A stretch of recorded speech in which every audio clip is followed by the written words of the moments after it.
السلام علیکم، welcome to زنین voice channel. دوستوں، آج کی میری یہ کہانی کسی کی زندگی پہ گزری ہوئی ایک سچی اور سبق آموز کہانی ہے۔ کہانی شروع ہونے سے پہلے آپ سب پیارے دوستوں سے گزارش ہے کہ زنین وائس چینل کو سبسکرائب کر دیجئے اور ساتھ میں دیے گئے بیل آئیکن کو ضرور پریس کر دیجئے گا، اور ہاں، لائک اور شیئر کرنا نہ بھولیے گا، جس سے ہماری حوصلہ افزائی ہو۔ میں اپنے شوہر کو دفتر کے لیے رخصت کر کے بستر پر لیٹی ہی تھی کہ دروازے پر دستک ہوئی۔ ایسا ہوتا نہیں ہے، میرے شوہر کی ڈیوٹی ایسی ہے کہ انہیں بہت اندھیرے دفتر جانا پڑتا ہے، اس لیے ان کے ناشتے وغیرہ کے لیے میں بھی اٹھ جاتی ہوں۔ حالانکہ وہ بیچارے مجھ سے بہت منع کرتے ہیں، یار تم کیوں زحمت کرتی ہو، ناشتہ ہی بنانا ہے نا، وہ تو خود میں بھی بنا سکتا ہوں۔ میرے شوہر ایسے ہی ہیں، بے پناہ پیار کرنے والے، خیال رکھنے والے۔ بہرحال دروازے کی گھنٹی نے مجھے گھبرا دیا۔ میں نے دروازہ کھولا تو ایک عورت کھڑی تھی، معمولی سے کپڑے لیکن جوان اور کسی حد تک قبول صورت تھی۔ اس کا رنگ اگرچہ گندمی تھا لیکن بے پناہ پرکشش تھی۔ کہو کیا بات ہے؟ میں نے تلخ ہو کر پوچھا۔ بی بی جی مجھے کام چاہیے، اس نے کہا، بہت ضرورت مند ہوں۔ اس پر غصہ تو آیا تھا کہ یہ کام مانگنے کا کون سا طریقہ ہے اور کون سا وقت ہے، لیکن اس کی صورت ایسی تھی کہ میں نے اسے کچھ نہیں کہا۔ ویسے بھی ان دنوں کسی کام کرنے والے کی ضرورت تھی، اس کے باوجود میں نے غصے سے کہا، یہ کام مانگنے کا کون سا طریقہ ہے، جاؤ کسی اور وقت آنا۔ بی بی جی میں بہت ضرورت مند ہوں، ورنہ کبھی تکلیف نہیں دیتی۔ اس کی اس بات پر میں پگھل گئی۔ شوہر صاحب دنیا بھر کی ہدایت دے کر دفتر جایا کرتے تھے۔ دیکھو کسی کے لیے بھی دروازہ مت کھولنا، کسی کو گھر کے اندر آنے مت دینا۔ لیکن میں نے اس پر بھروسہ کرتے ہوئے اسے اندر بلا لیا۔ اس نے اپنا نام نادیہ بتایا تھا۔ وہ شادی شدہ تھی، 2 بچے اور شوہر مزدوری کیا کرتا تھا۔ دیکھو میں تمہیں رکھ تو لوں، لیکن کیا تمہاری کوئی ضمانت دے گا؟ مجھ غریب کی ضمانت کون دے گا؟ وہ مایوسی سے بولی۔ آپ کی مرضی پر ہے۔ پھر میں نے اسے 600 روپے مہینے پر رکھ لیا۔ 2 کام کرنے آتے تھے اس کو، برتن اور صفائی۔ شام کو جب میں نے شوہر کو اس کے بارے میں بتایا تو وہ بہت ناراض ہوئے۔ تم آخر سب پر بھروسہ کیوں کر لیتی ہو؟ خدا جانے کیا ہو کیسی ہو۔ چلو تم نے رکھ ہی لیا ہے تو کیا کر سکتا ہوں، لیکن میں اسے دیکھ کر فیصلہ سناؤں گا۔ پھر شوہر صاحب نے اسے دیکھ کر اس کے حق میں فیصلہ دے دیا۔ ان کا بھی یہ خیال تھا کہ وہ شریف اور مظلوم عورت ہے۔ کچھ دنوں بعد اس نے میرے دل میں جگہ بنا لی۔ وہ میرا بہت ہاتھ بٹانے لگی تھی۔ حالانکہ میں نے اسے صرف 2 کاموں کے لیے رکھا تھا، لیکن وہ 2 کام سے زیادہ بھی کر دیا کرتی تھی۔ ایک دن میں نے اس سے کہا، نادیہ تمہارے جو کام ہیں تم وہ کرو، باقی کام تو میں خود کر لیتی ہوں، بے فکر رہیے گا، میں ان کاموں کے آپ سے پیسے نہیں مانگوں گی۔ ایک دن اس نے مجھ سے کہا، بی بی جی اگر آپ ناراض نہ ہوں تو میں ایک بات کہوں آپ سے؟ ضرور کہو۔ آپ اپنے پرانے کپڑے مجھے دے دیا کریں۔ اس نے کہا، کیا خود پہنو گی؟ نہیں جی، اپنی بہن کو دوں گی۔ آپ کے کپڑے نیو ڈیزائن کے ہوتے ہیں نا، اسی لیے کہہ رہی ہوں۔ اوہو، کیا تمہاری بہن کو فیشن کا بھی شوق ہے؟ ہاں جی، وہ مسکرا دی۔ وہ تو ہے ہی بہت اچھی، فیشن والے کپڑے اس پر بہت اچھے لگتے ہیں۔ میں نے اپنے کچھ جوڑے نکال کر اس کو دے دیے۔ وہ بہت خوشی خوشی لے کر چلی گئی۔ ایک دن میں نے اسے پریشان دیکھا اور پھر پوچھا، کیا بات ہے نادیہ، کچھ پریشان سی لگ رہی ہو؟ ہاں جی، میری بہن بیمار ہو گئی ہے، رات بھر اسے بخار رہا ہے، میں ساری رات اس کے ہاتھ پاؤں دباتی رہی ہوں۔ نادیہ کیا وہ تم سے چھوٹی ہے؟ میں نے پوچھا۔ ہاں جی، لیکن وہ ویسی بہن نہیں ہے جیسی آپ نے سمجھا ہوگا، اس نے کہا۔ تو پھر کیسی بہن ہے؟ وہ میری سوتن ہے جی، اس نے مسکراتے ہوئے بتایا۔ میرے میاں نے اس سے میرے بعد شادی کی تھی۔ نادیہ تم بھی کمال کی عورت ہو، اپنی سوتن سے اتنی محبت کرتی ہو۔ ہاں جی، اس بیچاری کا میرے اور میرے میاں کے علاوہ ہے ہی کون؟ میں سمجھ گئی، تم سے بچے نہیں ہوئے ہوں گے اس لیے تمہارے میاں نے دوسری شادی کر لی۔ نہیں جی، ایسا نہیں ہے، دونوں بچوں کو تو میں نے ہی جنم دیا ہے، اس کو تو اس معاملے سے الگ ہی رکھا ہے۔ کیا مطلب؟ بی بی جو وہ بڑی نازک سی ہے، کہاں بچوں کا بوجھ برداشت کر سکے گی۔ میں نے اس سے کہا تو آرام کر اور فیشن کر، میرے بچے بھی تو آخر اس کے ہی ہیں نا، تو کیا وہ کام نہیں کرتی؟ نہیں جی، میں نے اسے کہیں کام کرنے نہیں دیا۔ نادیہ تم بھی کمال کی عورت ہو، میں نے کسی عورت کو کسی سوتن کے لیے اتنا پیار کرتے ہوئے نہیں دیکھا۔ میں نے جب اپنے شوہر کو یہ کہانی سنائی تو وہ بہت حیران ہوئے، پھر ہنس کر بولے، کیا خیال ہے میں بھی کر لوں دوسری شادی؟ آنے والی تمہاری اسی طرح خیال رکھے گی۔ لیکن میں تو نادیہ نہیں ہوں نا، میں نے کہا۔ نادیہ نے اب ہمارے گھر میں جگہ بنا لی تھی۔ اس کی محنت دیکھ کر افسوس ہوا کرتا تھا۔ وہ دن بھر مختلف گھروں میں کام کرتی تھی۔ میرا خیال ہے کہ اس نے اپنی ذات پر کچھ خرچ نہیں کیا ہوگا۔ جو کچھ کیا وہ سب مانو کے لیے ہی کیا، جو اس کی سوتن تھی۔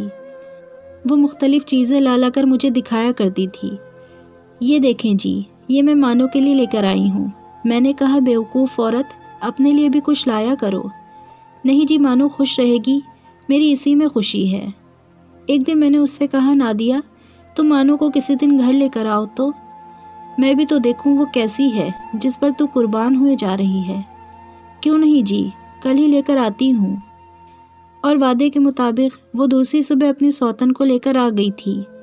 اس کو دیکھ کر میرا دل چاہا کہ یا تو میں اپنا ہی سر پیٹ لوں یا نادیہ کو مارنا شروع کر دوں۔ مانو ایک موٹی بے ڈھنگ عورت تھی، جبکہ نادیہ اس کے مقابلے میں 1000 گنا زیادہ اچھی تھی۔ اس کے باوجود وہ مانو پر قربان ہوئے جا رہی تھی۔ میں نے دوسرے دن نادیہ کو کہا، نادیہ کیا ہو گیا ہے تجھے؟ وہ تو تیرے مقابلے میں کچھ بھی نہیں ہے اور تو اس کے لیے پاگل ہوئے جا رہی ہے۔ اپنی اپنی پسند کی بات ہے بیوی، وہ مسکرا کر بولی۔ تھوڑے دنوں بعد ایسا ہوا کہ نادیہ نے کام پر آنا بند کر دیا۔ میں نے پوچھوایا کہ کیا بات ہے، اس نے کام پر آنا کیوں بند کر دیا ہے؟ لیکن اس نے کچھ بتایا نہیں اور بس اتنا کہا کہ بی بی جی میں اب آپ کے پاس کام نہیں کر سکتی۔ میں نے کہا اچھا ٹھیک ہے، لیکن کچھ دنوں بعد مانو گھر آنے لگی اور اس نے کہا کہ وہ کام کرے گی۔ میں نے تفتیش نہیں کی، میں نے سوچا کہ نادیہ نے ہی اسے بھیج دیا ہوگا، اور مانو گھر میں کام کرنے لگی۔ وہ عورت جو مجھے ایک آنکھ نہ بھاتی تھی میرے گھر میں کام کرنے آئی تھی۔ میں نے جیسے تیسے اس کو برداشت کیا اور کام چلاتی رہی۔ ایک بات پر میں نے توجہ بہت بعد میں دی، وہ یہ کہ جب میرے شوہر کبیر گھر میں ہوتے، وہ بہت بن سنور کے آیا کرتی تھی۔ گہرے گہرے گلے والے ڈریسز، حالانکہ بہت مہنگے کپڑے پہننے کی اس کی حیثیت نہ تھی، لیکن اس کے اچھے کام کی وجہ سے میں اس کی یہ سب حرکتیں نظر انداز کرتی رہی۔ اور دوسری بات یہ تھی کہ مانو میرا بہت خیال کرتی تھی۔ دھیرے دھیرے وہ میرے دل میں نادیہ کی جگہ لینے لگی، لیکن اس وقت بھی میری عقل نے میرا ساتھ نہ دیا۔ ایک روز میرے ابو کی طبیعت سخت خراب ہو گئی۔ مجھے فوراً بلوایا گیا تو میں ان سے ملنے کے لیے دوسرے شہر چلی گئی۔ وہ دوسرے شہر میں رہا کرتے تھے جو ہمارے شہر سے کافی دور تھا۔ آنے جانے میں کافی وقت لگ جاتا تھا۔ کبیر گھر میں ہی اکیلے تھے۔